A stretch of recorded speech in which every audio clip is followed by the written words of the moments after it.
and then moved on to government corporate, and then eventually when he sort of retired, he's taken up to a lot of all this research work, and also a lot about not just the history of Sabah, but the direction we should be taking towards, a more responsible Sabah. So, without further ado, Joe, for yours.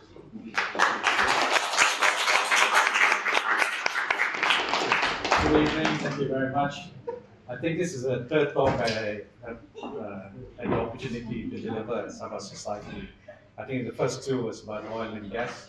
So tonight is a totally different topic, but it's a very important topic because there are a lot of people who do not know how Malayan was created for the Malays. For the Malays. Okay. And the Malay elites control Malaysia. That's my opening statement. So, when I talk about Malay, I'm a Malay myself, but I'm talking about West Malaysian Malays, which is totally different animal from the Sabah Malays.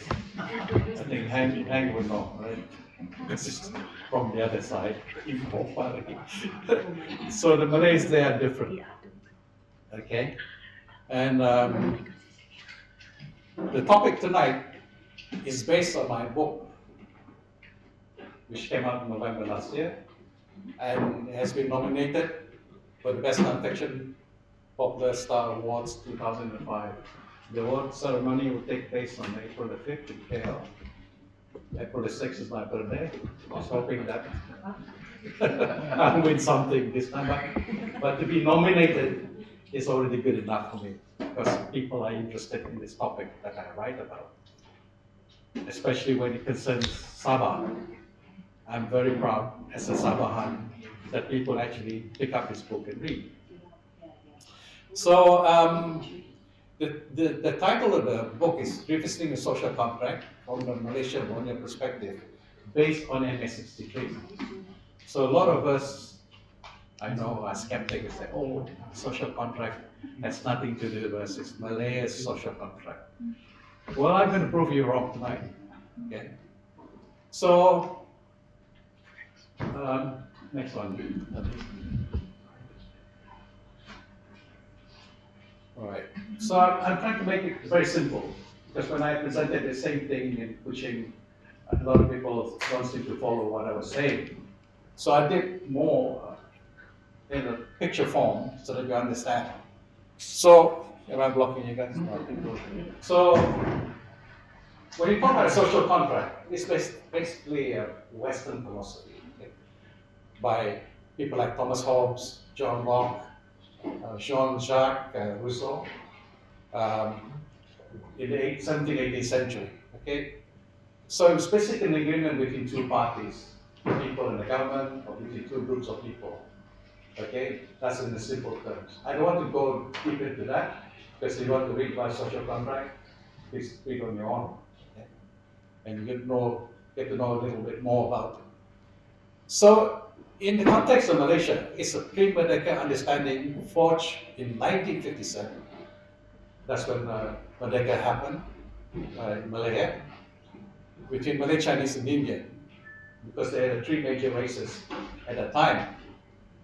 So, in return for citizenship, which I believe was 2 million, reported in the history books, in return for acknowledging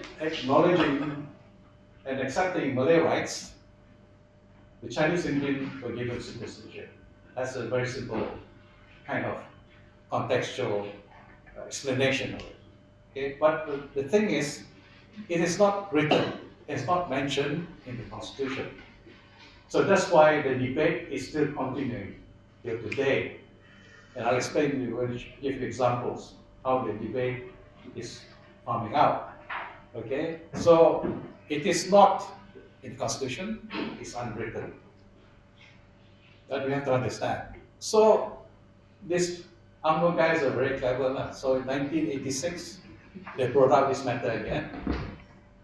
And to preserve Malay homogeneity and the Malay traditional rights, they came up with this political construct which is related to the social contract. Now, what's interesting? Okay, you want to argue? Mahathir said, when Sabah and Sarawak joined Peninsular Malaysian states to form Malaysia, the social contract was extended to the two Borneo states. Now, Mahathir has been a prime minister for 23 years, plus another two under Pakatan Harapan government. He said this, black and white. He wrote a 58 pointer thesis. Okay, and you can read about it because it's on the internet. Okay, so we were given the same rights according to him. So the social contract is extended to Borneo State, and we're given the same rights as the Malays. Okay, so it's crazy. Yeah. But they call us Bumiputra to distinguish ourselves from the Chinese and Indians in the mainland peninsula. Okay? So we had the formation of Malaysia in 1963, which is an international agreement signed between the United Kingdom and Ireland, Singapore, of course, Malaya, and Sabah and Sarawak. So from this brief history, you can see how the Malay social contract is becoming Sabah or Sarawak social contract. Next slide. So what's the elements? What elements are there of the social contract?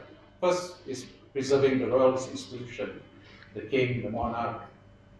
But unfortunately, Sabah Sarawak, we don't have kings.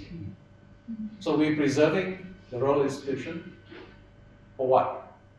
We don't have kings. Islam is the official religion, which is in the constitution. But they say other religions can be practiced, which is not true. Malay is the official language.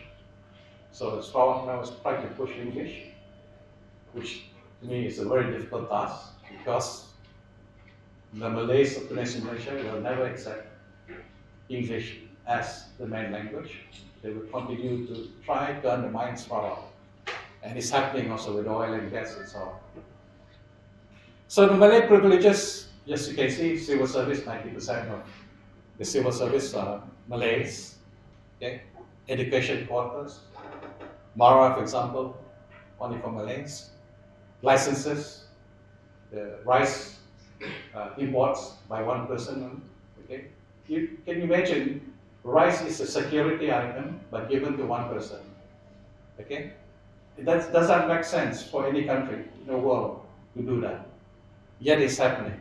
Okay? And of course, you've got national economic policy. So if you ask me when this NEP is going to end, how it has ended, I also don't know. It seems to be continuing forever. Okay, next slide. So you want to argue again? Right. This is Sultan Azlan Shah, former Lord President. Okay? The Constitution reflected a social contract between multiracial people of the country. Thus, matters of citizenship for non-Malays and the Malay language and the special privileges for the Malays and indigenous people of Malaysia were safeguarded and given the added protection requiring the consent of Conference of Rulers before change could be effected. Okay? So it requires the Conference of Rulers to make any changes to this pact. Okay? Now, when we say the pact is to benefit both sides, but at the same time, remember that when he said that, the Malay rights are preserved for prosperity. Okay? And he says the fundamental regard the federal constitution, the supreme law of the land, and so on. The essential feature of federal constitution ensures that the social contract between the various races of the country embodied in the Independence Constitution of 1957 is safeguarded and forever endures the Malaysian people as a whole and for their benefit. Okay? Malaysia. He didn't say Malaya. And he mentioned 1957. Okay? Now this is all in the internet. You can check in all the history books and all his speeches. He refers to the Constitution of 1957. So when we formed Malaysia, remember, we basically adopted the Malayan Constitution with some modifications and changes. Okay? So because of this hoo-ha and all that debate going on, we had Tommy Thomas recently. He was a panel expert on the Malay social contract. I'm the only one who have disturbed his thoughts because he has talked so much about Malay social contract, but not East Malaysia. So when I met him in the office, he actually launched my book in Kuala Lumpur. When I met him in the office, he took my book and read it and scribbled a lot of things, but until now, I don't know what was his comments. Okay, I don't think he dared tackle me on that because I have facts and figures. Okay, that he cannot deny. So where the Law Society there had many debates regarding the social contract. You can read about it in the law journals and all that. But they always mention Malay. They always mention the Malays, okay, but they never mentioned about Sabah Sarawak. So the rulers made a statement, okay, it is not proper to dispute in question the social contract and more subjected to review or change because it's the primary basis of proclamation in Malaysia. Okay, again, the word Malaysia, okay, and so the essential feature of this federal constitution ensures that the social contract between the various races of the country are embodied in the independence constitution 1957, safeguarded and endures to the Malaysian people as a whole. Okay? Use the word Malaysia again, right? Now, you can say, oh, this guy, who is this guy? Hey, he's the Lord President, the highest ranking judicial person at that time, all right? And he's also a sultan, okay? So when he say things, it's not nonsense, okay? He's not a man on the street kind of thing, okay? He's a high-ranking person in Malaysia. So next. So with all this hoo-ha going on, the Conference of Rulers had to issue a statement. They had to issue a statement in October 2008, trying to end the debate. And it's not proper to dispute the question of social contract, more subject to the same thing what Aslan Savage saying, because they feared another racial riots taking place. So they said, don't ask questions, don't mess around with it. Okay, only the Conference of Rulers can decide. And they mentioned this Article 9, Article 153, which I'll talk about, where it protects Malay rights as well as the natives of Sabah and Sarawak. Okay. So, as I mentioned just now, Sabah and Sarawak do not have sultans. But sultans is the people who make decree on the whole of Malaysia and the society we live in. So next. Okay, then again you say, oh, okay, that's not enough. All right, let me give you an example.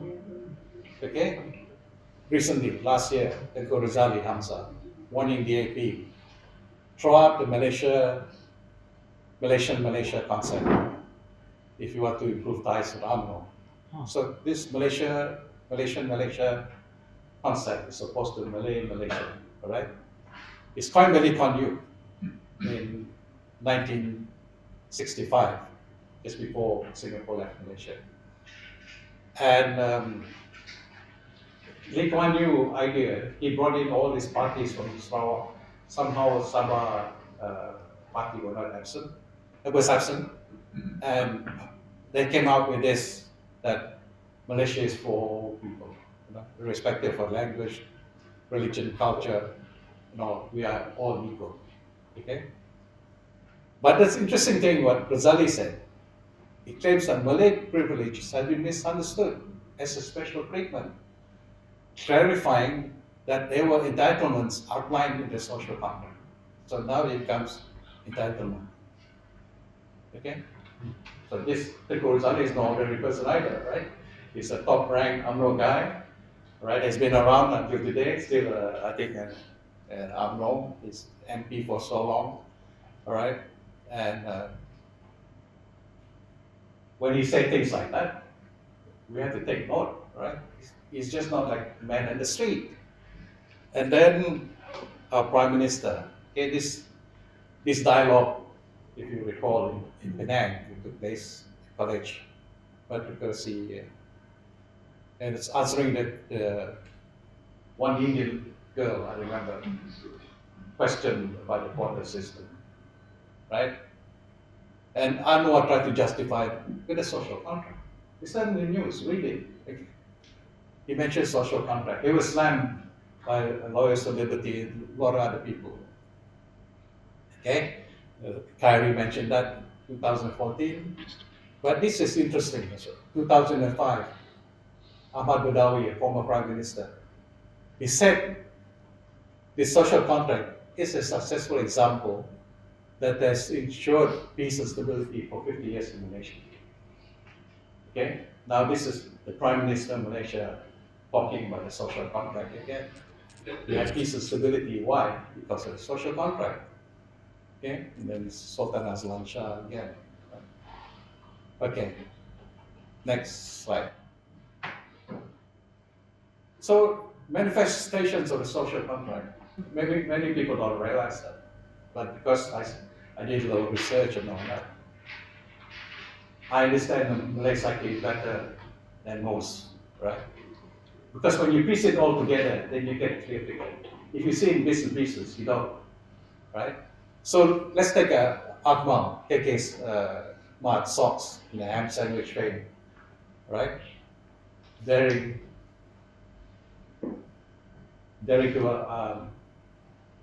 to disobey the Sultan, Dagong. Then you had Malay MP in 2018 says Malaysia is Malayan land. Okay? Don't just take this for statements. It was made in Parliament. Okay? An MP saying that Malaysia is Malayan land. And Malaysia Dignity Congress, they came out with 5 resolution, again, preserving royalty, Malay rights, and so on. Okay? This is a very interesting Congress. And Adi, of course, my favorite person who I write about all the time. Only Malays, Muslims. You see, Malaysia's problem is Malay and Muslims are one person. You cannot separate the two. All right?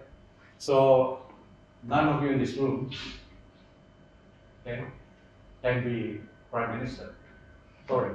It has to be one of them from Peninsular Malaysia. Okay? Some of you here, so cannot. It has to be Peninsular Malaysia. And then we got all these mufti bills and rules regulating government interference behavior, Article 3.1.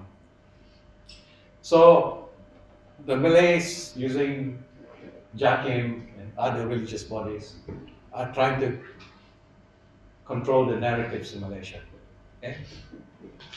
Okay, UITM, remember, exclusive for Malays, sorry, if you are Chinese, don't vote for it, better go overseas, because you will never get into this institution. And civil service, of course, as I mentioned earlier, 90% are Malays. And this particular school still is a subject. No matter it's settled in court or what, they will always bring it up. Okay? Because it's part of the social contract. It's a never ending story. Okay, next.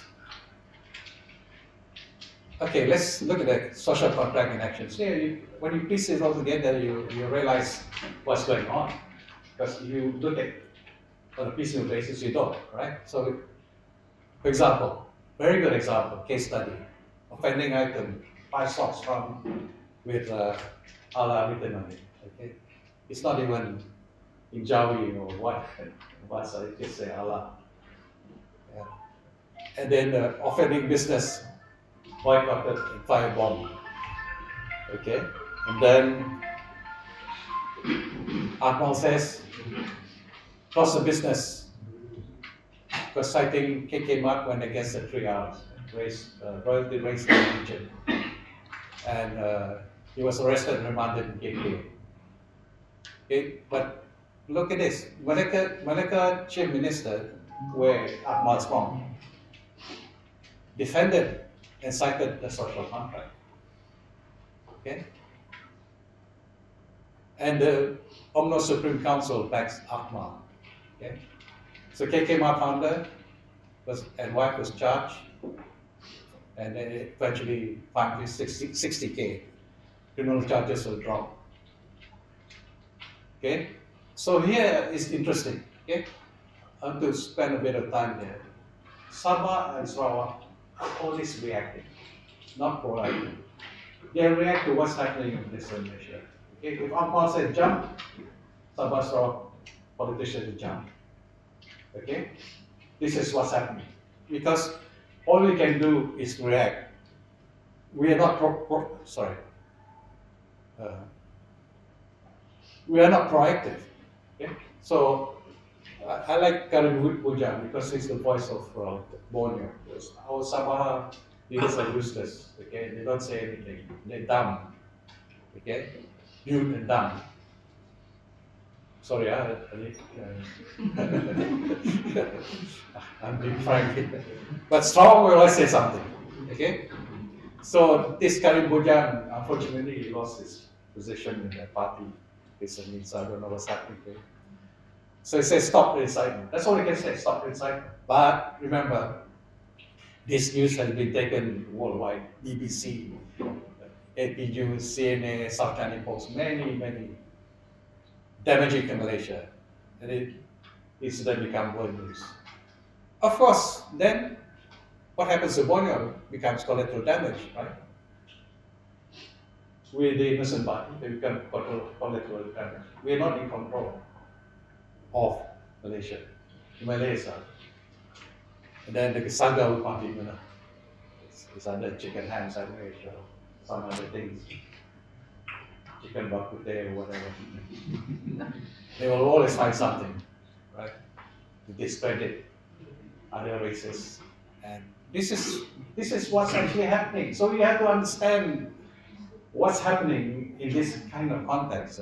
It's not just Akmal, but you have to see all the interplay. Okay? And this poor guy, the Mangadap Agong, and then look this stupid Chinese guy, why is he wearing a songkok? For God's sake, be yourself, right? You are not a Muslim, you don't need to wear a songkok. But see, the Agong, just wear a coat lah. So this is where the Malays subjugate you. Oh, you must behave like Malay, you must pakai songkok, Melayu, your skirt must be longer than your leg, that kind of thing. I'm sorry, I'm being frank. Okay? All right, next. So the Malaysian contract is now Malaysia. Okay, you cannot say, oh itu kontrak Malayan. Okay, itu kontrak social contract sudah mari di sini. Okay, to Sabah Sarawak. Okay, so this social contract refers to an unspoken agreement embedded within the federal constitution. I'll explain to you later how it's embedded in the constitution. The word Malaya in the social contract is substituted with Malaysia. And the social contract is now Malaysians, which includes Sabah and Sarawak. Sabahans need to be aware about this narrative. So sorry guys, you are part of the social contract. You want to deny it? You can deny it, but the fact remains you are part of the social contract. Part of the Malayan social contract. The Malay social contract. Next.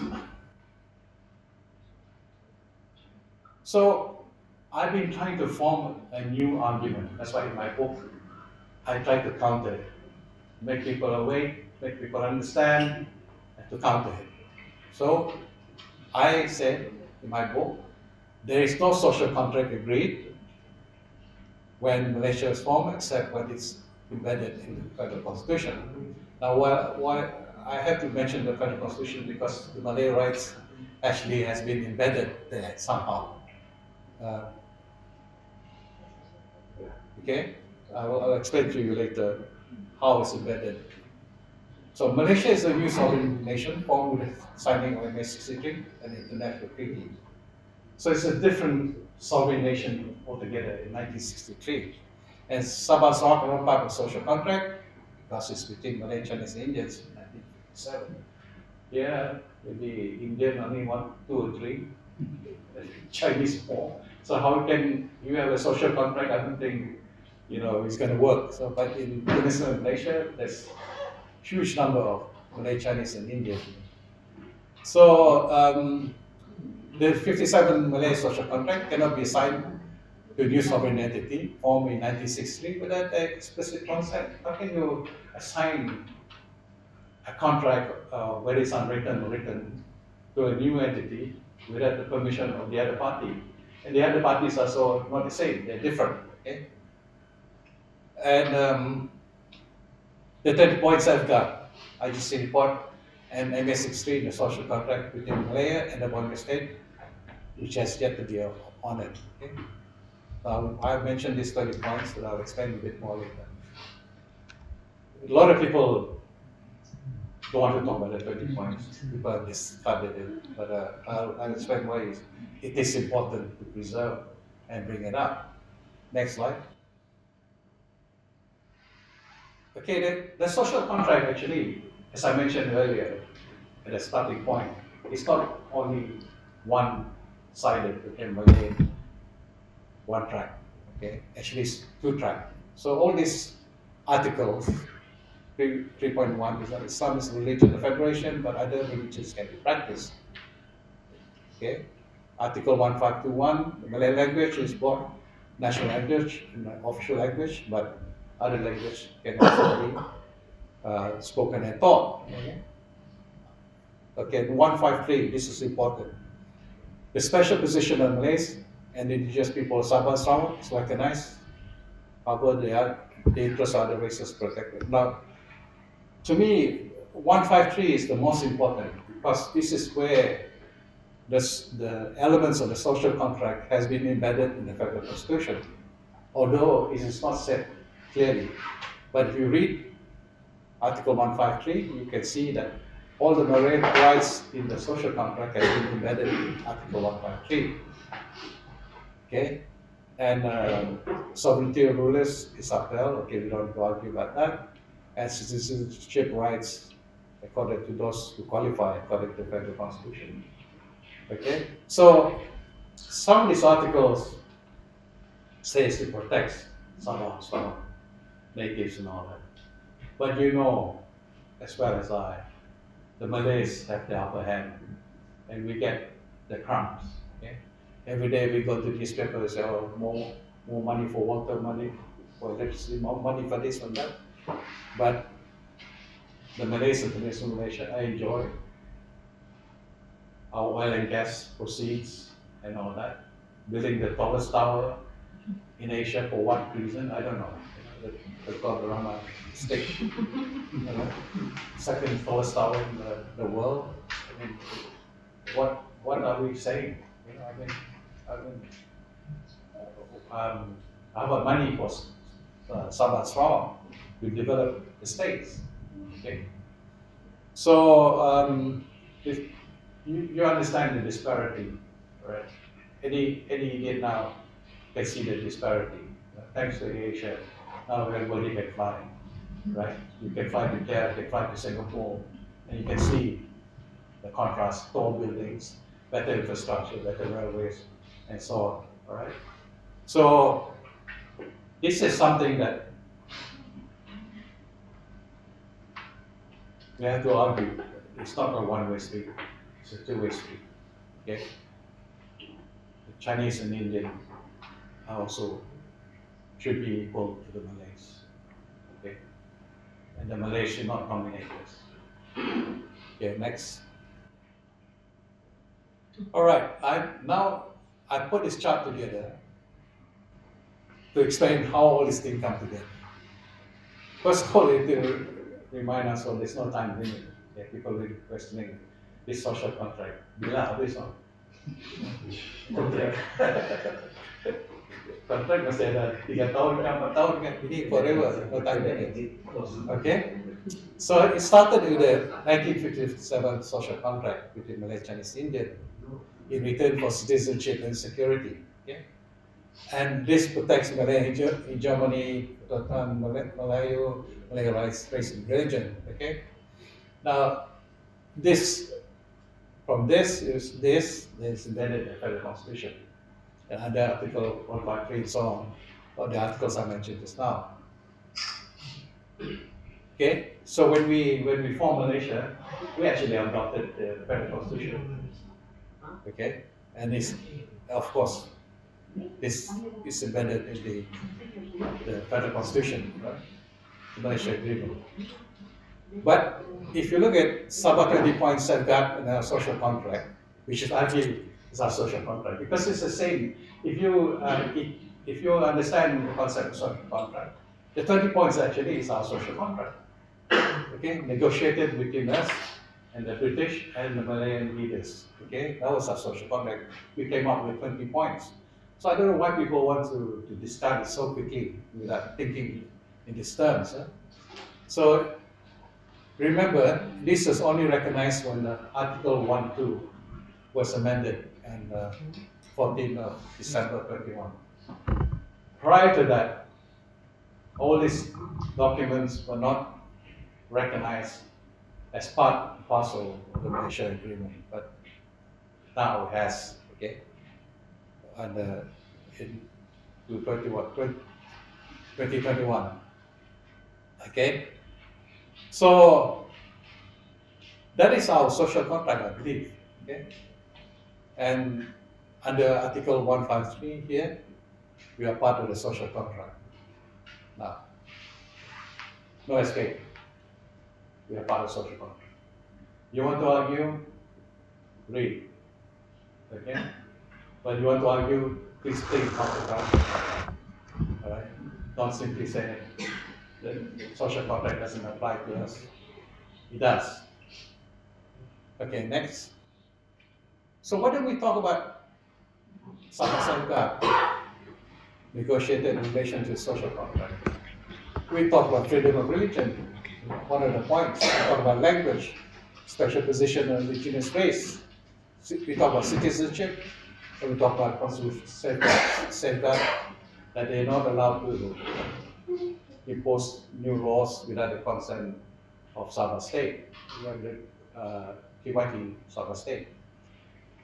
So now you can see, right, how to counter the Malayan's narrative, Malayan's narrative. Okay? We are already part of the social contract. You cannot argue that the Malayan social contract is part and parcel of Malaysia's social contract. I've already proven to you, right?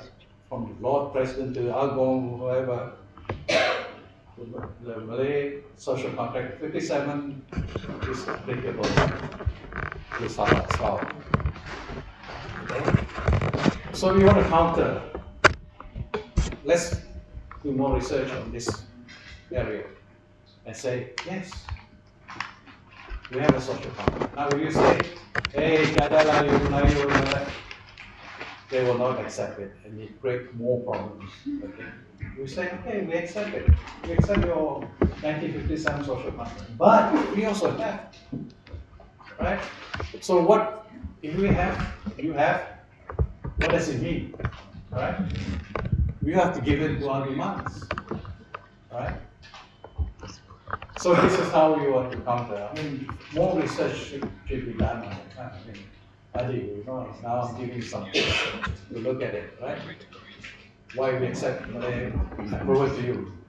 We are part of Malaysia, Malay social contract. Now how to rebut this? Okay? Because it's happening every day. All the political segment made by leaders in Malaya, and all that, are talking about the social contract. Don't disturb them. Don't disturb their religion. Don't disturb their privileges. Okay? is part of the social contract, which is forever. Right? So in my book, I've opened this topic for discussion. My book's always written so that it can be used as a basis for more research. That I give all kinds of references at the bottom. I'm with a few authors in Malaysia that give a lot of references. Most people don't bother, but I give references. So if you want to do more research, you can look at the references. And I hope people take this up to counter the Malay narratives. No offense to the Malays, okay? A lot of Malays are in Peninsular Malaysia, my friends. But I'm talking about mostly about the elitist Malay. Anwar Ibrahim is a very good example of elitist Malay. I just saw this video just now talking about Jakim. I don't know if anybody saw that. So the narrative will never change from their side. But for us, we need to wake up. We need to challenge. And we need to challenge in a proper way that they can understand. Don't need to debunk them, don't need to put them down, because they will be more agitated, they'll fight back. Okay? Now, I just want to say, in my personal opinion, I'm not young anymore. Sabah Sarawak will never get the oil and gas rights back. Sabah Sarawak will never get the 85% parliamentary seats. Sabah will never get 40% revenue sharing. Okay? Sorry to say that. You want to argue with me? Good. See me in 5 years' time. But what I say is true. Because the narrative is there. The social contract. They will never allow us to be on par with them or on top of them. Okay? Thank God the SLS and Sabah are continuing with that because that's the only way, okay, to challenge it. It calls. But if you want to challenge them politically, you're dead, right? Because they will always fight you back. They're smarter, 10 times smarter than us. You think we're smarter than them? Sorry, man. Next election, I'll tell you the same story. Professor Tajuddin just asked me before I came out, why is Sabahan so quiet about the mining thing? So, Prof. Tajuddin is a famous writer. He writes every day in similar topics. I said, in my opinion, I said, it's not that we condone corruption and all that, but I think, first of all, in my opinion, this is a setup by certain people, political elites in Malaya. Okay, all the signs are there. All right, we are not happy with it, with what's going on, corruption. But it's always in the social media. Okay, we condemn IGG, we condemn GRS for corruption, we condemn everybody for corruption. Latest the speaker admitted getting 50K as a loan. What kind of speaker is that? I mean, is he that desperate to get a loan from this guy? I mean, with his position, he can go to the bank, and I think the bank will give him fixed and collateral 50K. 50K, bukan banyak. Yeah. So the corruption is so bad in Sabah, but you must also be wary that Semenanjung people, politicians, are trying to control us through that. Okay? And just because Sapa Litofa, the former MA63 chief, managed to push through this and that, now the MA63 taking action against them. So I hope this topic is interesting. I welcome questions from the floor. Thank you very much.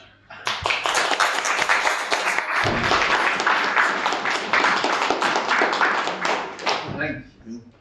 All right, so we do have questions. Please, questions, not a comment. All right, don't give us a commentary. Just ask a question. Thank you.